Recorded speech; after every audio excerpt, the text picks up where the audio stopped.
Welcome to Advocation X, episode number 40. Time for a newsworthy Trump broadcast. A special thanks and hello to all you beautiful thinking people out there. Before we continue, please help us further our cause and hit the like button. Subscribe for future content. Become a member and crush that bell while you're at it so you miss nothing. Disclaimer. Ours is an opinion channel. It is based, though, on facts. Your questions will be answered if you're a subscribed member of this channel. But don't forget, we're always welcoming your suggestions, even critical analysis. So, the topics to tackle here and now. CDC Says, Wisconsin primary, Drumph Sycophants, stocks in the aftermath, the numbers. I am going to attempt to tackle this all for you right now. The CDC and top-ranking other officials, health officials, they're suggesting that everyone wear face masks now. Not because it will protect you from the virus. However, if everyone was to wear a mask, we would be protecting each other from us.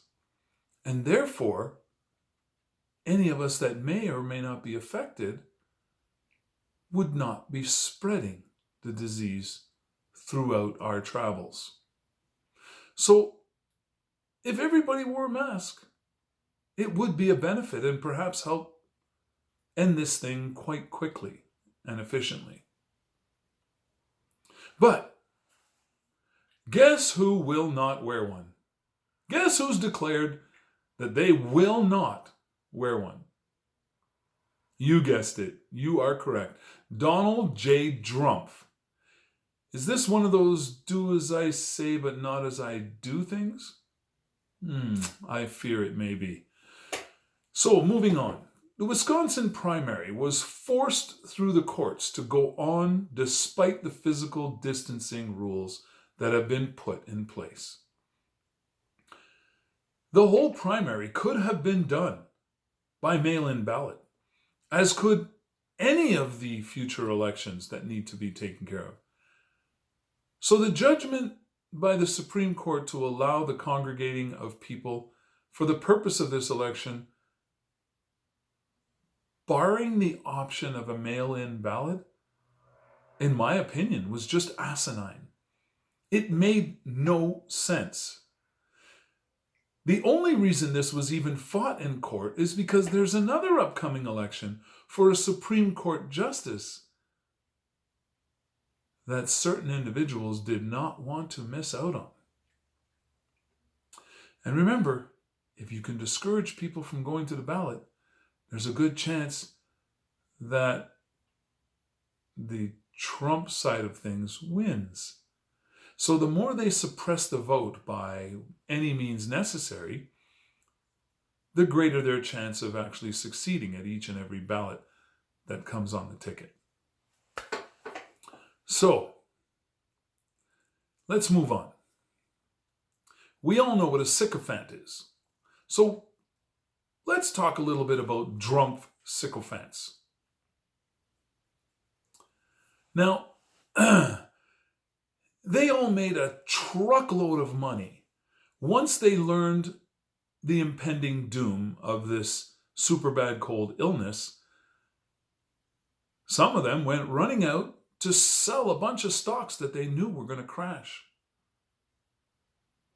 So they siphoned out a huge amount of profit out of the market just in time to save themselves from losing a lot of money. The only way they got that information is by being part of that Trump circle, sitting in those briefings and hearing what was coming. Allowed them to rush out. They probably just ran out the door and made a phone call and had those stocks sold like immediately. So they got their windfall. The stocks fall. And what's going to happen on the other side of this, or close to the other side of this?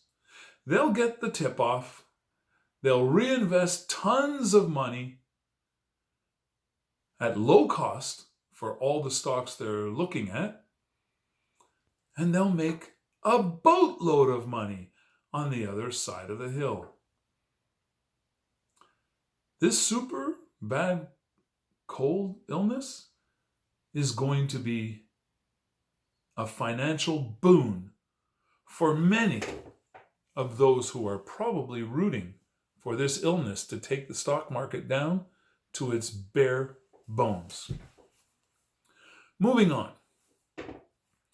The United States of America has been alienating itself piece by piece until they will sit in such isolation while losing the benefit of providing a global currency as each and every country around the world begins to reflect on why they should be using the petrodollar and the American greenback.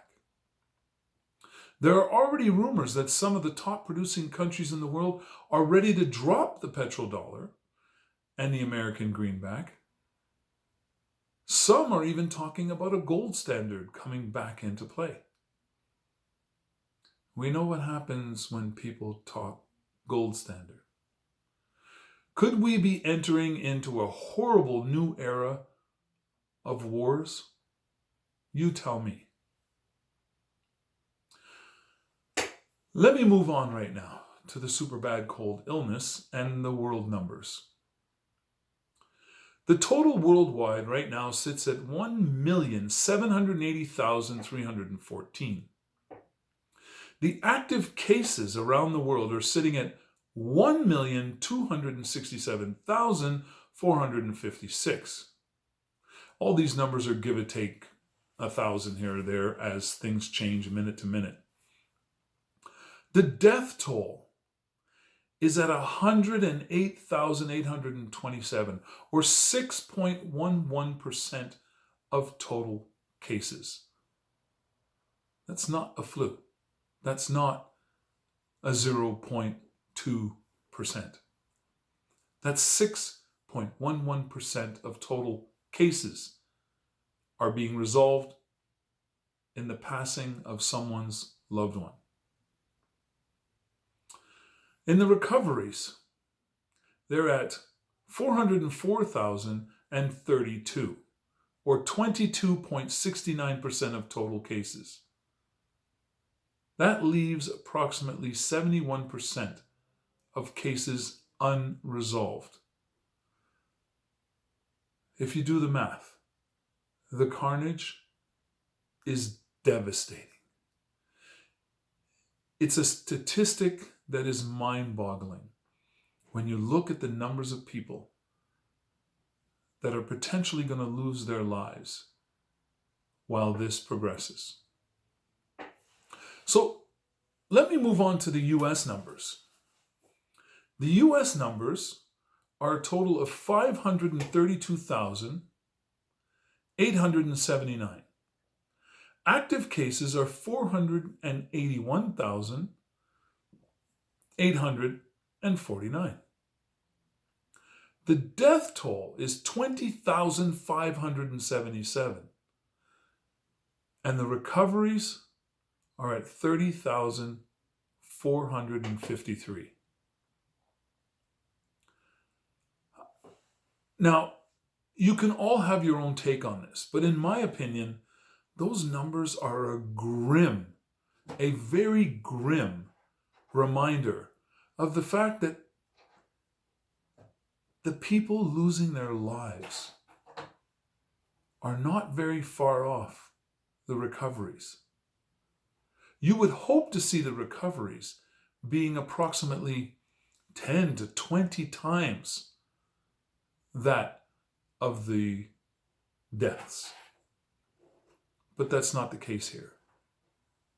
The United States seems to be suffering exponentially more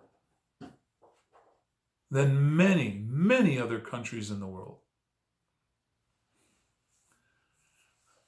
The answer to that, I can't give it to you. I have no clue why their death toll is so incredibly high when compared to many other countries all around the world. And I've looked at the numbers everywhere. In many places around the world, the numbers are what most would call negligible. And then in a large handful of countries, they're devastating. But not quite as devastating as the US of A. Again, the UK, I didn't put their numbers here, but the UK is still in an absolutely terrible death toll to recovery ratio. It is dismal, the numbers there. I would say at this point, all the countries around the world should gather together and really assist the UK in breaking this down and then move to the next most crucial spot. This is the way, I think, to serve the entire world at its best. If you allow any one country to sink to a horrible depth, it will come back to bite you all in the you-know-what. So, with that, I'd like to offer my condolences that go out worldwide to all who have lost loved ones and who are suffering because of the super bad cold illness. I pray that you all come through this much stronger and more loving than you went in. It is going to take a certain amount of resiliency in order to keep your head up and your wits about you while you battle this crazy, unforeseen terror. But have no doubt, you will succeed. And what you do on the other side of this will truly matter and be visible from now on. Remember, folks, all of those essential workers who made the success possible should not be forgotten on the other side of the hill. We applaud them today and tomorrow. And this should not end when success is at hand. I believe these people need to be better valued in the future. And that includes those who served you at the fast food restaurant. Those who got your groceries loaded on the shelves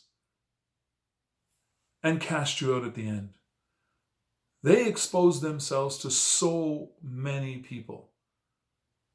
And any one of those could be the one that brings about their battle. So remember, folks, leave your respectful comments in the right section.